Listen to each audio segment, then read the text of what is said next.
Naranasan mo na bang umupo sa eroplano? At ilang minuto pa lang, ramdam mo na ang pagod? Masikip ang tuhod, hindi maayos ang sandalan, may ingay sa likod at iniisip mo. Sana mas pinag-isipan ko ang upuan. Kung 60 plus ka na, mahalaga ang tamang seat. Hindi lang ito tungkol sa view sa bintana.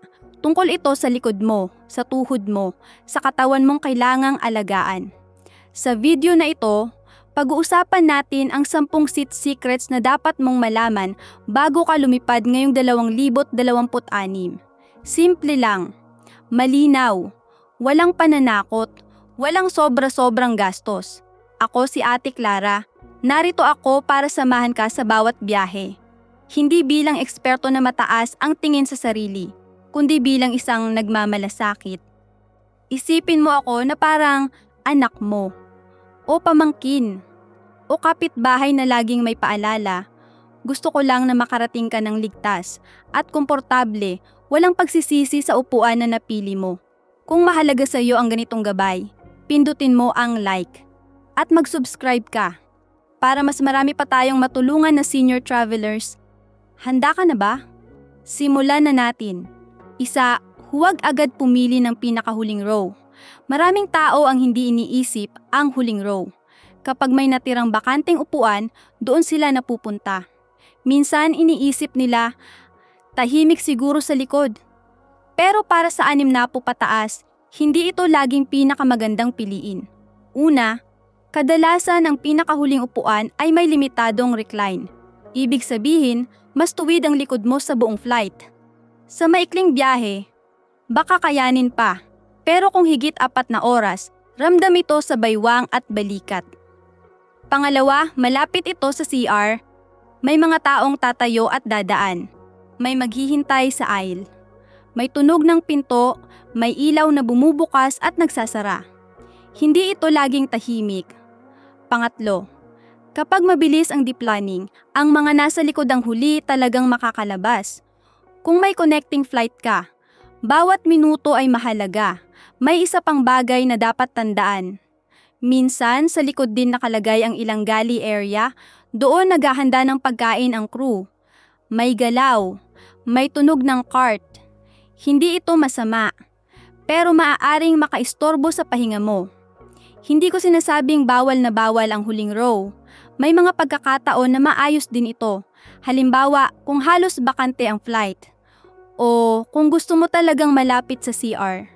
Pero kung may option ka at mahalaga sa iyo ang tahimik na biyahe, mas mabuting pumili ng gitnang bahagi ng cabin o kahit isang row na mas malayo sa pinakadulo. Sa edad na 60 pataas, ang maliit na detalye sa upuan ay may malaking epekto sa katawan. Mas mabuting mag-isip ng ilang minuto ngayon kaysa magtiis ng ilang oras sa ere. 2, exit row ay hindi laging pinakamaganda. Kapag nagbubook ka ng flight, madalas may opsyon para sa exit row. Mas maluwag ang legroom, mas mahal ng kaunti, at parang mas premium ang pakiramdam. Pero kung 60 plus ka na, may ilang bagay na dapat mong isipin muna. Oo, mas maluwag ang espasyo sa paa. Maganda iyon kung mahaba ang biyahe. Mas madaling mag-unat ng tuhod. Mas komportable sa unang tingin. Pero may kapalit ito. Una, walang underseat storage. Ibig sabihin, ang bag mo ay ilalagay lahat sa overhead bin. Kung may gamot ka, kung may dokumento ka, kung may maliit kang personal na gamit, hindi ito agad maabot habang umaandar ang eroplano. Pangalawa, may responsibilidad ang exit row passenger. Sa safety briefing, ikaw ang inaasahang tutulong kung may emergency. May tanong ang crew bago ka paupuin doon. Kailangan mong sumagot ng malinaw at may kumpiyansa. Pangatlo, minsan mas malamig sa bahaging ito ng cabin. Malapit ito sa exit door. Kung sensitibo ka sa lamig, maaaring kailangan mo ng dagdag na jacket o shawl. Hindi ko sinasabing iwasan mo agad ang exit row. Para sa iba, magandang opsyon ito. Lalo na kung wala kang gaanong dala at gusto mo ng mas maraming legroom. Pero kung mahalaga sa iyo ang madaling abot, ang gamot, ang bag, o ang personal na gamit, maaaring mas praktikal ang regular aisle seat. Sa edad na 60 pataas, comfort ay hindi lang tungkol sa espasyo. Tungkol din ito sa convenience. At sa pakiramdam na kontrolado mo ang sitwasyon, isipin mo muna ang buong larawan. Hindi lang ang legroom. 3. Bulkhead seats, may space, may kapalit. Kapag nakita mo ang bulkhead seat sa seat map, parang magandang option ito. Walang uupo sa harap mo.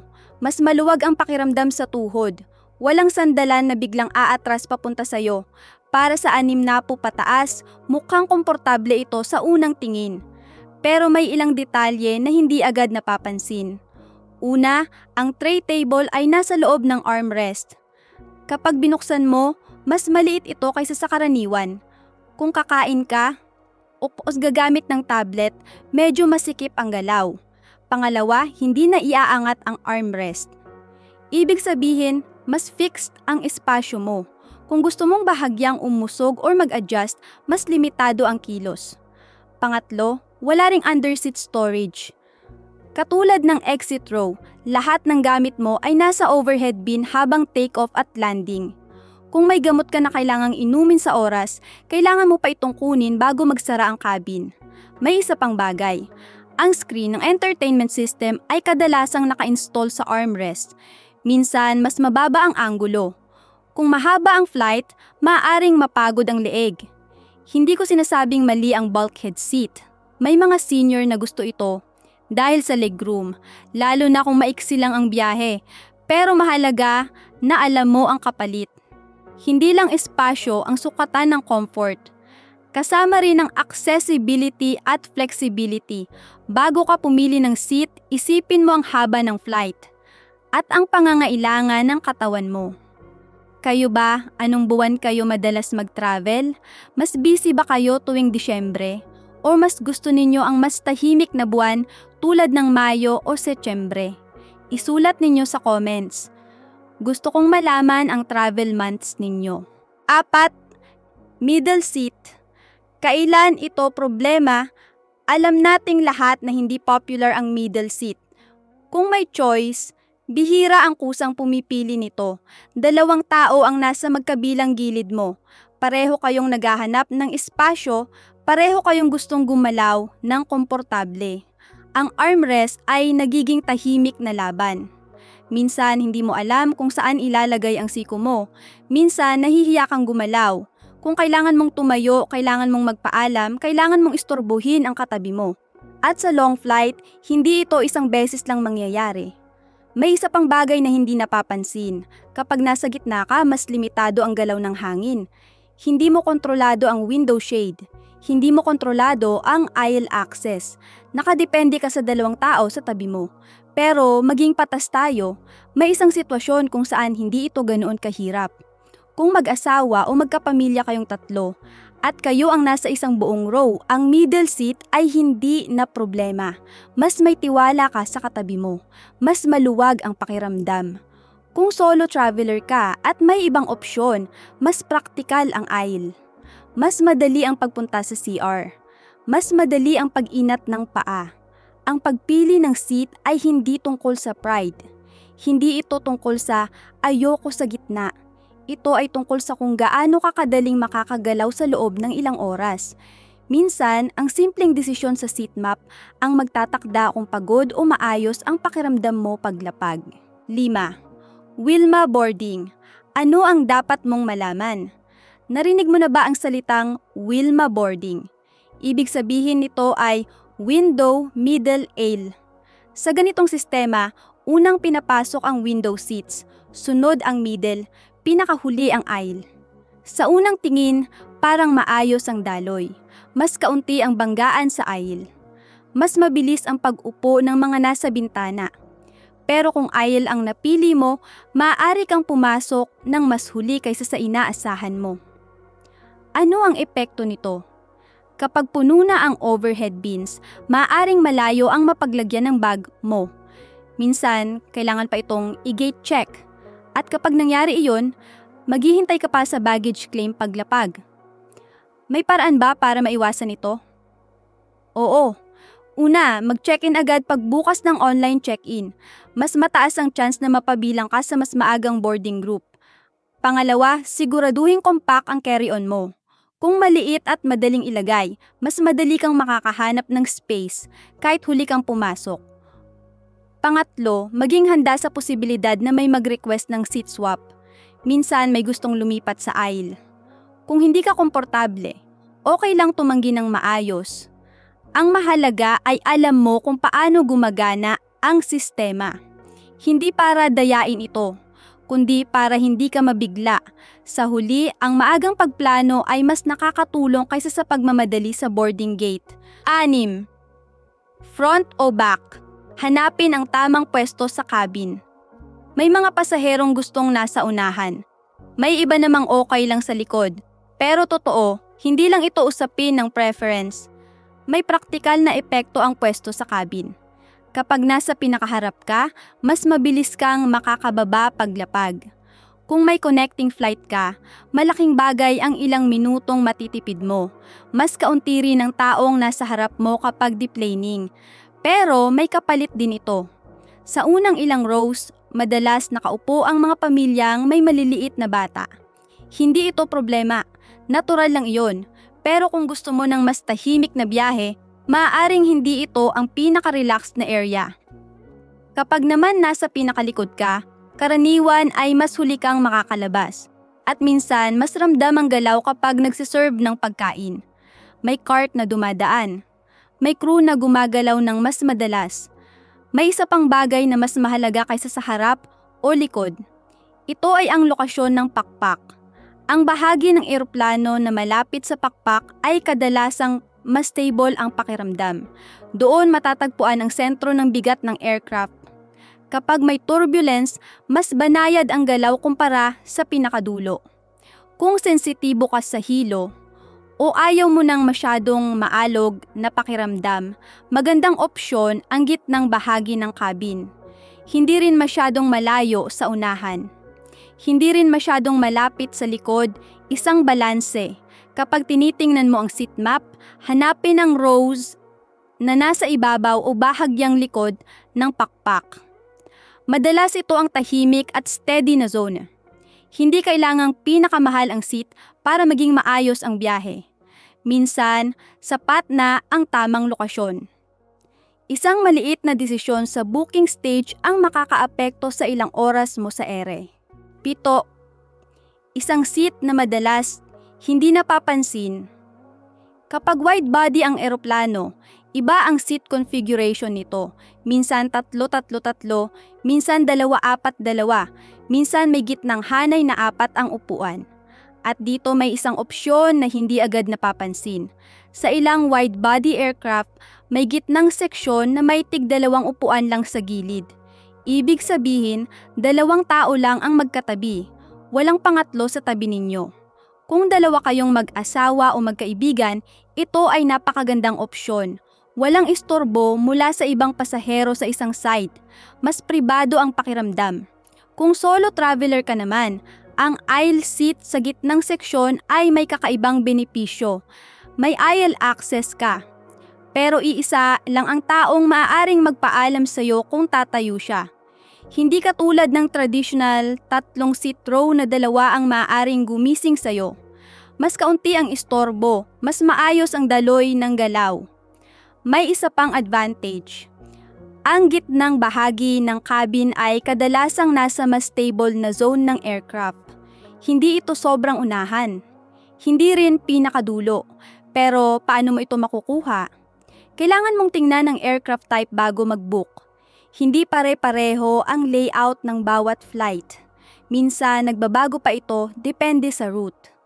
Pagkatapos mag-book, abangan ang pagbukas ng online check-in. Minsan may seats na nagiging available 24 na oras bago ang flight. Doon mo maaaring makita ang mas magandang pwesto. Kung hindi ka sigurado sa configuration, tingnan ang seat map ng eksaktong flight number mo. Huwag lang umasa sa generic layout. Ang tamang seat ay hindi laging nasa unahan. Hindi rin laging nasa exit row. Minsan, nasa gitna ito, tahimik. Hindi pansin, pero praktikal. Sa huli, ang mahalaga ay alam mo ang option mo. Kapag alam mo ang layout, mas madali kang pumili ng may kumpiyansa. 8. Huwag lang tumingin sa bakanteng upuan sa seat map. Kapag pumipili ng upuan, karamihan ay tumitingin lang kung alin ang bakante. Pero sa edad na mas mahalaga na ang comfort, hindi sapat ang available lang. Unang tingnan ang lokasyon ng CR. Kung sobrang lapit, may ilaw na bukas-sara. May tunog ng pinto, may mga taong nakatayo sa aisle. Kung sobrang layo naman, baka mahirapan kang maglakad kapag kailangan mo na. Mas praktikal ang hindi masyadong malapit at hindi rin masyadong malayo. Tingnan din ang galley area. Doon naghahanda ng pagkain ang crew, may cart na gumagalaw, may kalansing ng gamit. Kung gusto mong makatulog ng maayos, iwasan ang mismong katabi nito. Hanapin kung may nakasulat na limited recline. Karaniwan itong nasa likod na rows. Kapag hindi gaanong umaatras ang sandalan, mas diretso ang likod mo sa loob ng ilang oras. Sa mahabang flight, ramdam ito sa balikat at baywang. Obserbahan din ang window alignment. May mga upuan na hindi eksaktong katabi ang bintana. Kung plano mong sumandal at magpahinga, mas mabuting nasa tamang pwesto ang window. Kung may bassinet symbol sa row, ibig sabihin, maaring may sanggol sa harap. Natural lang iyon.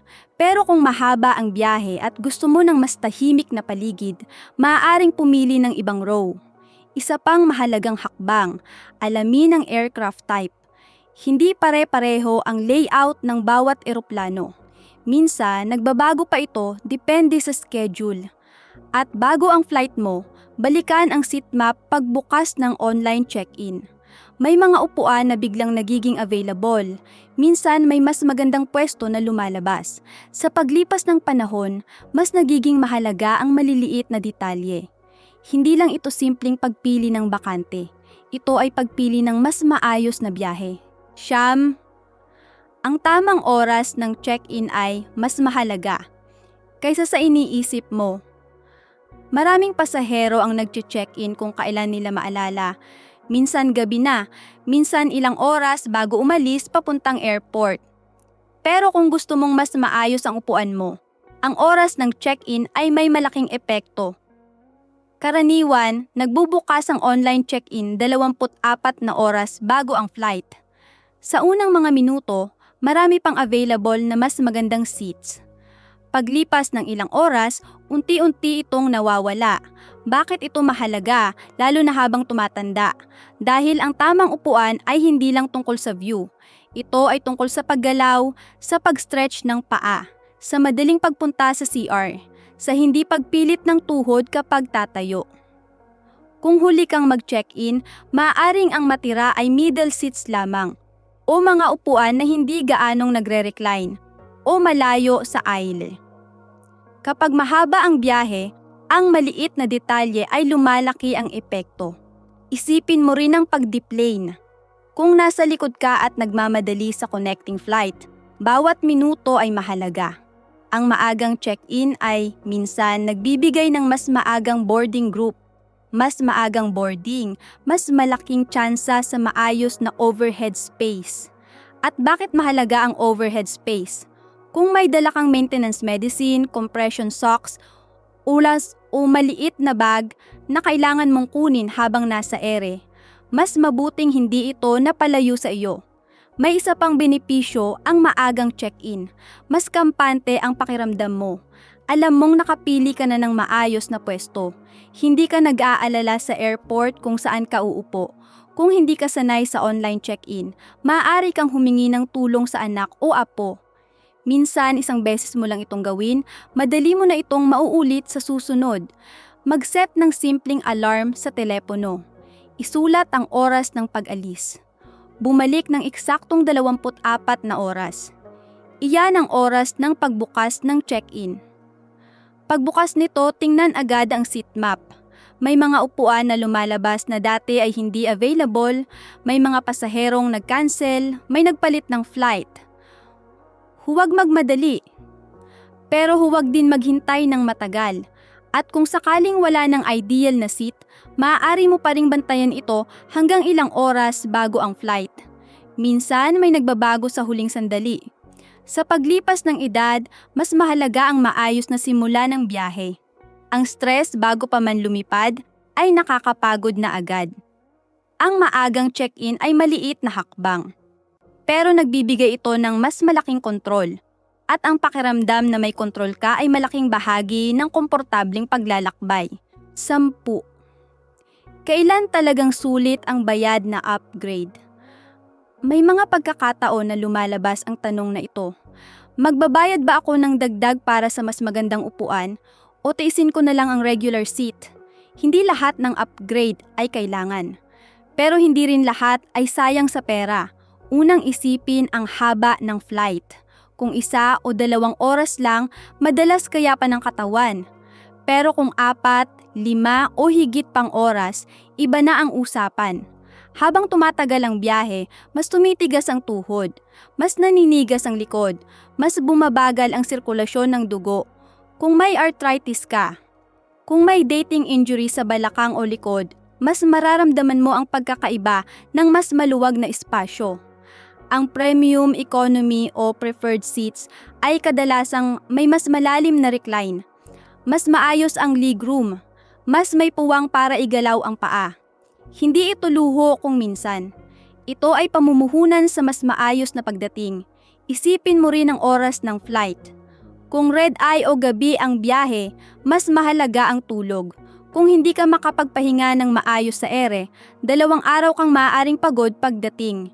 May isa pang aspeto, ang bilis ng paglabas sa eroplano. Ang ilang premium sections ay mas malapit sa unahan. Mas maagang nakakalabas, mas kaunting pila sa immigration. Para sa iba, maliit na bagay iyon. Pero kung pagod ka na, ang bawat minutong nakatayo sa pila ay ramdam sa tuhod. Kailan hindi sulit ang upgrade? Kung maikli lang ang biyahe, kung bakante ang flight at may tsansang makalipat ng libre. O kung hindi naman problema ang kasalukuyang kondisyon ng katawan mo.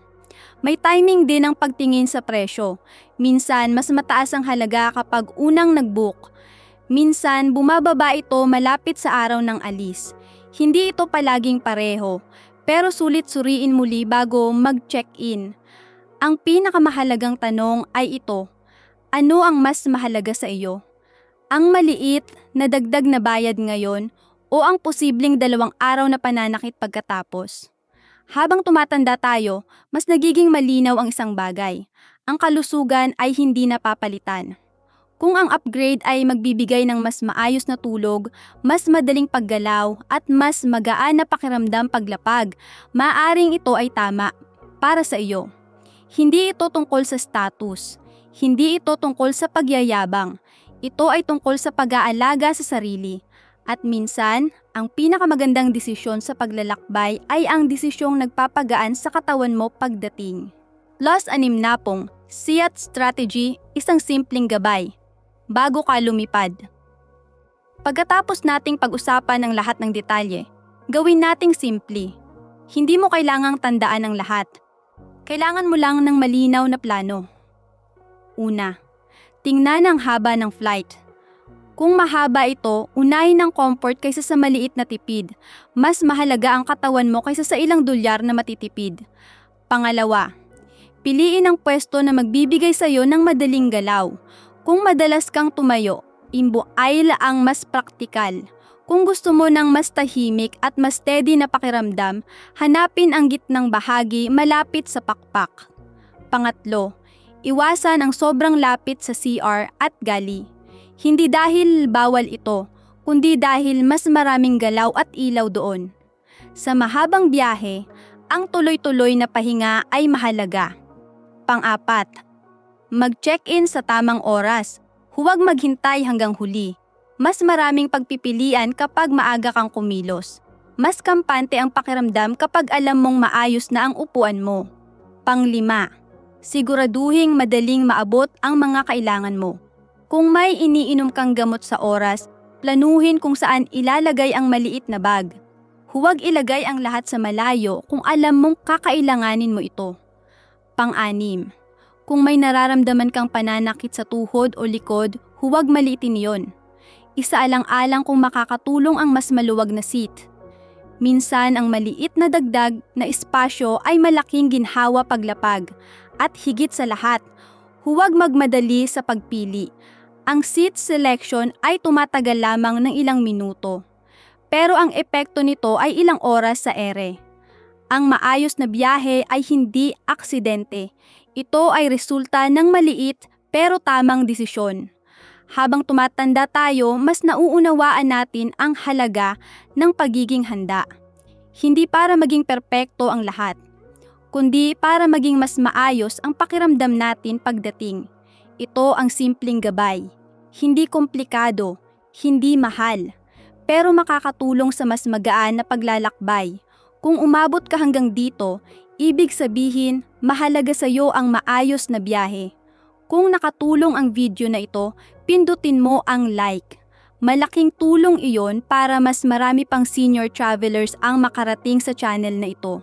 Mag-subscribe ka rin. Para sa susunod mong flight, handa ka na ulit. I-click ang notification bell para hindi mo ma-miss ang mga bagong gabay tungkol sa airport, seat selection, at travel comfort. Isulat mo rin sa comments ang susunod mong destinasyon at kung anong seat ang karaniwan mong pinipili. Binabasa ko ang bawat isa. Kung may tanong ka tungkol sa susunod mong biyahe, isulat mo lang. Tutulungan kita hanggat kaya ko. Magkakasama tayo sa mas planado, mas komportable at mas maayos na paglalakbay. Ako si Ate Clara, hanggang sa susunod nating flight. Safe travels!